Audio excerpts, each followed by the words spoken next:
What's up, guys? We're here at AMC Town Square with Chasing Cinema. James Shue, how are you? Good. .com, and I am excited for tonight's movie because we are here seeing The Rock, Dwayne Johnson in San Andreas. Boom. So I don't know about you, but earthquakes, tornadoes, anything of the sort has always pretty effectively scared me and kept me terrified. I think that's why I don't plan on ever leaving this city, because we're kind of in a safe zone. Well, kind of. But I mean, we don't have tornado warnings. We don't have anything like that. Have you ever lived anywhere with like that? No, or you've always been Never, Vegas? just Las Vegas. So we've never really experienced anything like that, though we did experience Last week. Last week, a little earthquake, and you know what I was doing? Did you feel it? I was sleeping. So you didn't feel it? I No, didn't feel not it. one thing. Kent, did you feel it? I don't even know what happened. Yeah, I didn't feel it. 5.4, so I mean that's pretty big. I mean, I guess it cracked, I think, the 95 at one point. Yeah. But nothing big to me. But this movie is exciting because disaster movies have been a part of cinema for as early as the 1900s. I mean, we have one of the first Titanic movies called Night to Remember, and very, very early in cinema. And then up to the 70s, it was just booming. We had Airport, we had the Poseidon Adventure, we had the Towering Inferno, and then up into the 90s, we have Titanic, we have Deep Impact, we have Day After Tomorrow. Well, yeah, that's more current. But I mean, yeah, disaster movies have always been a genre that have been there and told the stories of just Twister. Yeah. Oh, Twister. Yeah, good one. Most recently, I think, was Into the Storm, which is a movie about tornadoes that not many people saw. Yeah, 2012, Day After Tomorrow. So this is a genre that's happened many, many times, and there's even a film called Earthquake from the 70s. But this talks about something pretty significant and something that keeps getting reoccurring in the news: the fact that San Andreas fault is very, very dangerous and very, very real. And very, very real. Exactly. So, movie's very interesting. You have Dwayne "The Rock" Johnson, who I've obviously been a fan of since he was Rocky Maivia in wrestling in the early 90s. So I mean, I've been watching him evolve. We actually just for the sake of conversation, me and Louis Vuitton, who wrote the review for this movie, went and watched his first film, which is The Mummy 3, where he played a very small role as the Scorpion King. And then we watched Scorpion King, and oh man, has he come a long way. So I'm excited for this. What about you? And he was never as big as he is now either. No. Look at that old stuff. He had a few good hits, especially in early his career. He had Walking Tall, he had The Rundown, which did him well, and then he started kind of going more to the family genre with The Game Plan, and he did a few Journey. He did the second movie called Journey: The Mysterious Island with this exact director, who actually they developed a relationship. They made this movie, and he's also going to be making Lobo, which The Rock will be starring in. So he's found a director. No, not Lobo. Rock isn't Lobo. Rock isn't Lobo? No, he's Shazam. He's in Shazam, not okay, Lobo. But this director is doing Lobo. For some reason, thought The Rock. Yeah, you're right. He is Shazam. But anyway, that will be happening, and he has some other projects that he has working with The Rock. Another Journey Island movie, so that's to look forward to. What about your expectations for this movie? Not much. Typically, not a fan of these disaster films. Okay. You know, like Independence Day was like probably the best. You know, I'm really not a fan of them. But then you have The Rock, and he is turned into basically what Arnold Schwarzenegger was in the late 80s, 90s, and 80s. He's definitely and 90s. evolved himself to be the action star of today. Yes, he's awesome. Love him. He's absolutely just huge. He's a monster. So the movie I'm not too excited about. I actually thought this was like real life or something. You know, so anyway, I'm an idiot. How long is tonight's movie? 2 hours and 5 minutes. All right, hopefully it's good, and we'll see. I'm ready to shake things up. Ooh, you see what he did right there? Bam! What's up, guys? We just got back from the movie. Yes. We just got back. We just got out of the film San Andreas. We just survived. We just survived. We just literally survived in Las Vegas. We have beachfront property right now because we're in our own island, or we're beachfront. California's an island. Anyway, how was the movie? It was awesome. It ended up becoming probably my favorite disaster. Let me phrase that. It is my favorite disaster film of all time. I already can make the decision because I'm not a fan of it, like I mentioned. Not counting Titanic, which some people consider a disaster film. It is a disaster film, kind of, but I don't consider it a disaster film. But it is, and I get it. Anyway, this is my favorite disaster film of all time. It was better than all the other ones we had previously mentioned right before this in the intro. It was suspenseful. There was times where I was sweating. I think I was just like, oh. And then there's a certain part, no spoilers, but there's a certain part that if they would have continued it, I was like, is this the most cruelest film ever made in the history of cinema? Everyone, if you've seen this movie, you don't know what I'm talking about. I was like, are you serious? And I guess the even better part was I actually believed that they were gonna do it, which was even more to the director and even more to the suspense, and it was gripping, man. I really, really liked it. Dwayne "The Rock" Johnson, awesome. And also this type of movie though, a lot of cheesy moments, a lot of moments you're expecting where you're like, of course that's gonna happen the way it is. Things just work out, but I'm not looking at it like that. He may. I am not. I'm just looking at it. For me, it was fun. It's not Mad Max, but I'm gonna watch it 3 times. Me and Ken are about to go the 4th time this week. Anyway, it's not that film, but this movie was a lot of fun. Dwayne The Rock Johnson, he did his part. He just does what The Rock does, which was just being awesome. And all the actors was fine. That one girl's pretty hot. The daughter, his daughter was pretty hot. She has a tough name to pronounce. It's Andrea Dazaria or something. I just had a lot of fun though. A good film. Watch it. Definitely recommend it. ChasingCinema.com. I actually agree with you. I thought San Andreas was an absolute blast, especially, and it gets you really kind of emotionally invested in the very beginning of the movie, because where else does this earthquake kind of begin rather than and only moments away from our homes over at Hoover Dam, which is actually really scary, because if that were to happen, I don't know what I would even think about doing. But you know, the movie, and it's so funny because Henderson and Las Vegas become actually a major point of this movie. We don't really visit there, but we know that this is happening and beginning kind of at this place. Paul Giamatti, I want to talk about first, who really delivers his role as being the scientist who gives us the answers and gives us all the quotes, you know. Gives us it looks at the camera, says all these things that we're able to remember. Cheesy stuff, but it works. Paul Giamatti's an actor who can make it work, be pretty much a side character that's not really invested in the main story of the film, and still be very, very effective. What was he thinking for Spider-Man? The Rhino. Just saying. I'm just saying. Please continue. I'm just saying. What was he thinking? Dwayne The Rock Johnson, who obviously, like I said, has confirmed himself to be the action star of today. I mean, the man is a role model. It's all he does is good stuff. I love that guy. I love him. His mama. I mean, you know, he's such a genuinely nice guy. He's a person that people can look up to and really kind of just really stand against. And you know, I always thought Jason Statham would be the action star of our time period, but that kind of ceased at one point with him doing The Expendables and not really doing much more. He's of that. old all of a sudden. Yeah, anyway. He's old. He's doing the old stuff. But Dwayne The Rock Johnson is a star, man. He's in it. I'm in. And you know what? We were talking about this Louis Vuitton, who actually wrote the review for this movie, which is available on ChasingCinema.com. San Andreas. By the way, when we were thinking about this, we would say, you know what?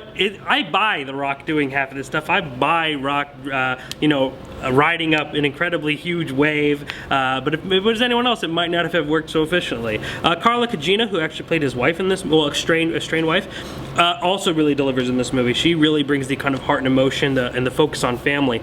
I think the movie has some nice messages. I don't think it goes above and beyond what it is. It's entertaining. It knows that it has parts that you have to reach for, but you know what? If you're sitting there and saying, well, that's not scientifically correct, or that's not scientifically correct, you're just going to kind of drive yourself crazy. There are times to do that and not to do that, and this is a movie just to sit back and enjoy. And to be honest, from what I heard from a lot of people, this movie isn't too scientifically inaccurate, which is pretty scary. Because if San Andreas Fault did, you know, go off, that would be pretty terrifying. But Dwayne The Rock Johnson was awesome.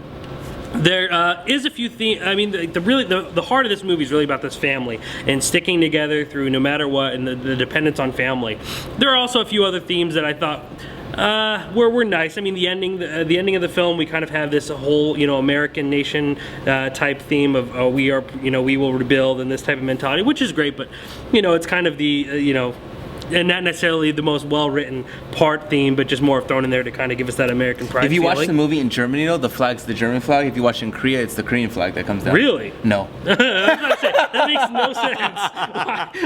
I was gonna say. But did you know? That makes no sense. But did you know in the Captain America: The Winter Soldier, when Captain America's looking at his list and it says Steve Jobs and all that of the music he has to listen to, they changed that is different depending on the country you watch it in. Okay, that's interesting. That one's true. But that would be pretty interesting if we ended this movie and the German flag falls. I would think we were, you know, we were taken over at some point, and this movie would have turned into Red Dawn essentially. But the effects were great. I mean, the one thing that disaster films actually really have to offer are always effects. Oh my gosh. And I think this was the most. I mean, there were a few moments where you were able to kind of pinpoint some really cheesy effects because the opening scene, the girl.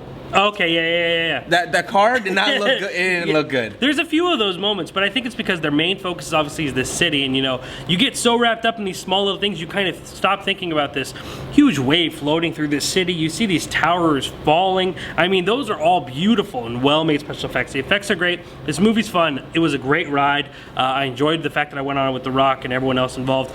You know what else? And I think what was really awesome in this film, and the last thing I'm going to talk about, is none of these women in this movie, the daughter nor the wife, were damsels in distress. More importantly, the daughter, who was actually who saved two young guys, you know, who were able to lead them and really stand up for herself and find a way out. Though obviously The Rock was going to save her, she was able to stand on her own, and so was her mom, who was able, you know, to kind of manage. And though she worked with The Rock, they were never damsels in distress. They were never just innocent victims, and I really, really appreciated that. Great movie, fun time. I mean, I think it was definitely one of the more enjoyable movies I've seen this year so far, and it does what it's supposed to. And if you want to see the ratings, go to chasingcinema.com/San Andreas. And then Louis Vuitton wrote that we can get the full-on details of everything he thought of the film. Yes. But if it were you writing it, which is not, go to Chasing Cinema for that. How many stars do you think? I honestly would give this movie 3 out of 4 stars. Yeah, it was fun. I think it was fun. It was effective. It was a movie I would definitely watch again. It, you know, has some heart in it. There are some emotional parts. The Rock does give some nice moments on film that are touching, and you can tell he's emotional. I don't think it's as good as his performance in Pain Again, which I've always said I think is his best performance, but definitely a solid addition in his repertoire. Dude, the movie was it was a lot of fun. A lot of fun, man. And like you're right. What you were mentioning earlier, I was with you where I was like, nah, that ain't gonna happen, and I was like, nah, it can't happen. No, something's got to change. Oh my God! You know? I really thought this was gonna be like the cruelest film in the history of film. I was just like, they had me for a second. And if they did that too, it wouldn't. If they did that, I would have so much. I'll be like, that's.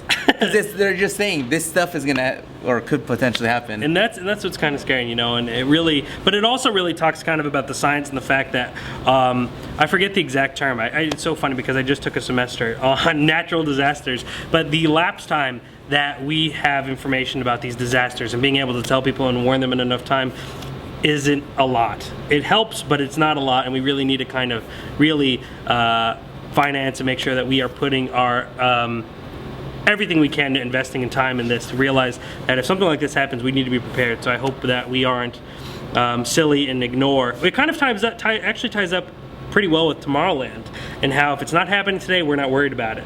And that shouldn't be the case, especially with something like this, because us being so close, especially here in Las Vegas, I don't know about you and wherever the world you are, but I'm nervous. It was really good. The earthquakes are happening in Vegas now. I mean, this is just a big warning. People in California are all excited about Newport Beach. Get ready for Las Vegas Beach, baby. We ain't talking about Mandalay Bay. We ain't talking about Mandalay Bay. But we had a good laugh and talked about how the fact that the Vegas earthquake was just, you know, a huge marketing scheme for San Andreas. Great movie, go fun, have fun. I knew there wasn't an earthquake in it. I knew there wasn't, dude. I knew there wasn't. I was waiting for The Rock to appear somewhere in Vegas to say it's all okay, you know? How awesome would that have been? But anyway. 7 days from today. We have, well, actually not even 7 days. And yeah, on Tuesday night, so Wednesday on the 3rd. I'm so excited. We have the Entourage movie. Entourage. Which is quite interesting because, I mean, I've heard the whole TV show being adapted into film for a lot of series. And I've never seen it happen. Sopranos said they were going to get one, never happened. Monk, which is a personal favorite of mine, never happened. That was supposed to be a TV movie though. But there's been a lot of shows that have said, we're going to make a movie. Hey, you watch out. Breaking Bad, I think, said it at one point. Simpsons is really the only one that actually got a movie. Yeah, Simpsons and maybe one or two others. I mean, if you count the Brady Bunch. Brady Bunch movie, you have to. Yeah. But it really wasn't. It wasn't a tie-in, yeah. Sex and the City got one. Sex and the City, yep, Sex and the City. Nice. Yeah, too. But it's very rare. So the fact that Entourage happened is pretty exciting. And I guess it makes sense because it's the male equivalent of Sex and the City. No, I love Entourage, bro. Because I want to be. Have you watched the series in its entirety? I didn't watch any of it ever on HBO because I don't have a cable or anything like that. And then my buddy said, dude, you know that you would love Entourage, right? I said, would I? He gives me all 8 seasons. And I went through all 8 seasons, every episode in probably 72 hours. I couldn't stop watching it. That show was so interesting and so awesome because, you know, I was just starting to really kind of develop in my movie, you know, writing and things like that. And I would have people come up to me and ask me about Aquaman. And I would say, you guys know Aquaman isn't right. It isn't real, right? You know, people really believe that show. And, you know, obviously it comes from the minds of the Wahlbergs, who kind of is loosely based around Mark and his brother, Donnie. Yeah. And in the movie is that crew, which is cool. But Entourage was a great show. I absolutely loved it. I mean, this movie really kind of confirmed how great Ari Gold is, or Jeremy Piven, who plays Ari Gold, how great he is. He's obviously become more of a star, yeah. But I'm interested to see where this movie goes. Surprisingly, I watched the show all 7 seasons, but I actually never finished the show. So good. Yeah, so I never seen the final 8 seasons, so I was like, you know what I'll do this weekend? I'll finally finish this show and I'll lead into the movie. But this movie needs in all honesty, in my opinion, as a critic, I hope that this movie is able to stand alone and have people who've not seen the show, because there's probably a lot of people walking into this movie who's not seen the show and hoping it's good, and I'm hoping it can stand by itself. All right, and then on Thursday night we have Spy, the new film from Paul Feig. I was able to actually interview Paul Feig, Rose Byrne, and a few other 50 Cent, who was also part of this movie. So I saw this movie quite some time ago. And if you haven't seen that, go to Chasing Cinema's YouTube channel, or there's all that is available there. It's all there. We're watching this movie again and reviewing it, but this movie, I think, will please audiences. Paul Feig and Melissa McCarthy go hand in hand like bread and butter. And then opposite of that, we have Insidious 3. So hopefully we will be able to get and review all 3 of these films. I'll be watching Spy. Spy. All right, so we'll be back in a couple days, and a couple days after that. It's gonna be a lot of fun. And make sure to go to chasingcinema.com and or our YouTube page, youtube.com/chasingcinema, because I don't know about you, but there was some baddie character on the set of Suicide Squad, and we talked about it. And Sparks came out, just saying, Ben Affleck, Suicide Squad, just saying that, man. Everyone's excited. There's a lot of stuff going on, man. It was a very busy week in movie If you don't news. know, Chasing Cinema, the YouTube channel updates, not 1, not 2, not 3, not 4, not 5 times, literally a day. With what's going on for y'all to understand what's going on. Yeah, today we talked about the American Ultra trailer, Red Band trailer. We talked about the Andy Serkis character who was finally revealed for Star Wars. I'm not going to tell you what his name or any information, because I want you to go to the YouTube channel and watch more stuff. All available here. So all you got to do is click subscribe, like and favorite this video to show your support, and all that will be available Instagram, to you. Facebook, Twitter. Yeah, please do so. And ChasingCinema.com is known as the Film Lovers website.